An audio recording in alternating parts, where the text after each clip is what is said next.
Previous class में हम लोग पढ़े थे न्यूट्रिशन, जिसमें हम लोग heterotrophic and autotrophic both modes of nutrition के बारे में स्टडी किए थे, जिसमें हम लोगों ने unicellular organism and multicellular organism दोनों में मोड्स ऑफ न्यूट्रिशन को क्लियर किए थे। ह्यूमन डाइजेस्टिव सिस्टम हम लोग पढ़े थे। ह्यूमन डाइजेस्टिव सिस्टम में जो एंजाइम्स या जो ग्लैंड्स या जो अदर जो ऑर्गन्स जो पार्टिसिपेट करते हैं उसमें, उसके बारे में हम लोग स्टडी किए थे।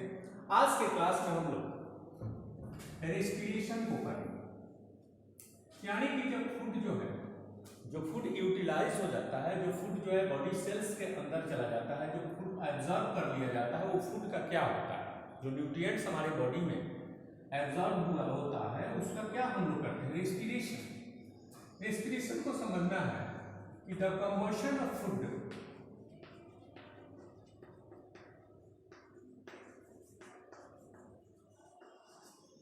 Simply the combustion of food is called respiration.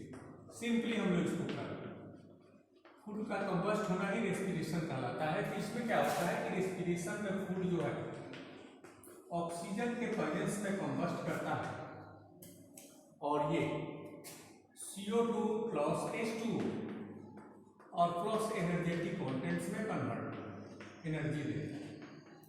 तो respiration is also a biochemical process in which food is oxidized and to give the product CO2, H2O and also energy। अब इस एनर्जी का utilisation जो है हम लोग जो है अपने बॉडी फंक्शन को, बॉडी का जो प्रोसेस है उसको मेंटेन करने में हम लोग करते हैं। अब इसमें जो रेस्पिरेशन होता है, रेस्पिरेशन, ये रेस्पिरेशन जो होता है दो तरह का होता है। इसको जरा हम लोग समझो। There are two types of respiration. First, aerobic respiration. Second, anaerobic respiration. अब इसको थोड़ा डीपली में चलते हैं, जैसे यहां पर क्लासिफाई करते हैं रेस्पिरेशन। अब रेस्पिरेशन को टू पार्ट्स में बांटते हैं। एक को बोलते हैं, अगर बोलेंगे तो एक्सटर्नल रेस्पिरेशन, दूसरे को बोलिए इंटरनल रेस्पिरेशन। एक्सटर्नल रेस्पिरेशन को आप ब्रीदिंग भी बोल सकते हैं। इंटरनल जो रेस्पिरेशन होता है, this respiration is also called cellular respiration. Cellular respiration भी इसको बोलते हैं। सेलुलर रेस्पिरेशन हो गया।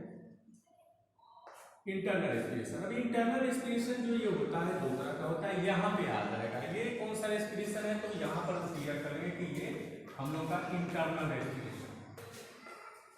इंटरनल रेस्पिरेशन दो तरह का आपका होगा, aerobic and anaerobic respiration. External जो रेस्पिरेशन होता है ये एक फिजिकल चेंज है, फिजिकल जो है प्रोसेस है, ये कहीं से भी कोई बायोकेमिकल प्रोसेस नहीं है। इसमें ब्रीदिंग में क्या होता है कि ब्रीदिंग में कोई ऑर्गेनिज्म क्या करता है कि ऑक्सीजन को इनहेल्ड करता है और ऑक्सीजन यहां पर CO2 को जो है एक्सहेल करता है। ऑक्सीजन जो है इन करता है बॉडी में और कार्बन डाइऑक्साइड को आउट करता है। तो इस प्रोसेस को, ऑक्सीजन को इन करने का जो प्रोसेस होता है, इसको हम इनहेलेशन कर सकते हैं, और CO2 को जो आउट करने का जो प्रोसेस होता है उसको हम लोग एक्सहेलेशन करते हैं। इनहेलेशन एंड एक्सहेलेशन दोनों को अगर क्रॉस किया जाए तो टोटल जो कंप्लीट प्रोसेस होता है उसको हम ब्रीदिंग बोलते हैं। तो ब्रीदिंग बिल्कुल एक फिजिकल प्रोसेस है जिसमें जो कहीं से भी कोई बायोकेमिकल इसमें रिएक्शन नहीं होता है। इसमें क्या किया जाता है कि ऑक्सीजन इनहेल्ड किया जाता है और कार्बन डाइऑक्साइड आउट किया जाता है, जो मेन है। तो ब्रीदिंग एक्सटर्नल रेस्पिरेशन है क्योंकि ये कहीं से भी बॉडी के अंदर कोई केमिकल प्रोसेस के माध्यम से रिलेटेड नहीं है, इसलिए इसको हम लोग एक्सटर्नल रेस्पिरेशन क्लियर करते हैं। अब यहाँ पे जो इंटरनल रेस्पिरेशन है, इंटरनल रेस्पिरेशन,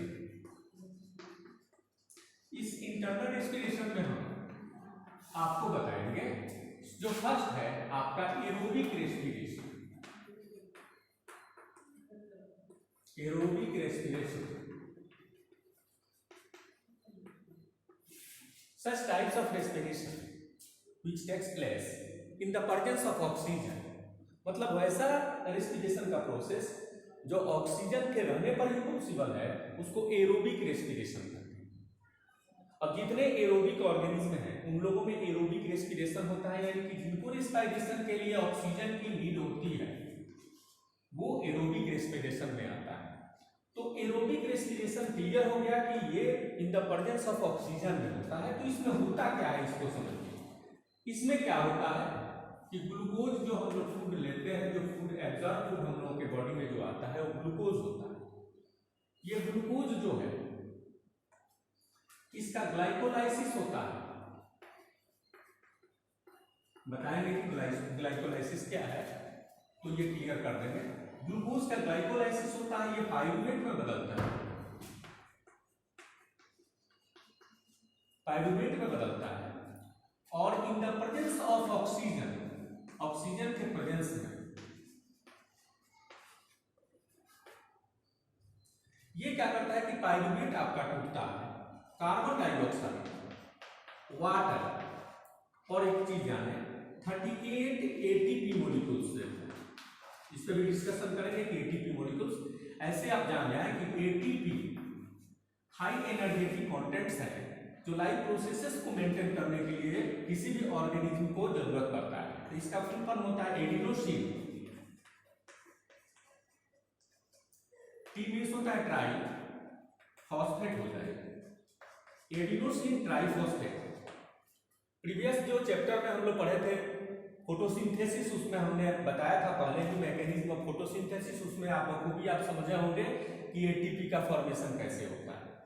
तो इसमें क्या होता है कि ग्लूकोज का पाइरूवेट में कन्वर्ट करना है, the conversion of glucose into pyruvate, that means pyruvic acid is called glycolysis.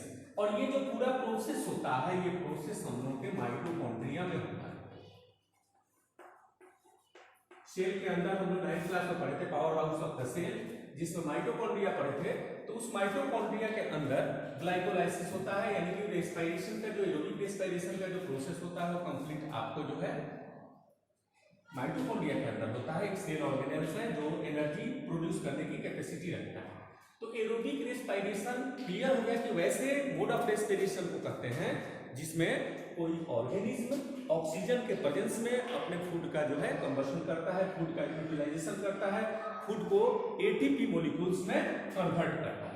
Next class में हम लोग इसके मैकेनिज्म को और डीपली समझेंगे और उसके बाद एनारोबिक रेस्पिरेशन को समझेंगे और डिफरेंट ऑर्गेनिज्म में हम समझाएंगे कि उनका जो रेस्पिरेटरी जो ऑर्गन्स होता है कैसा होता है। ठीक है ना, थैंक यू।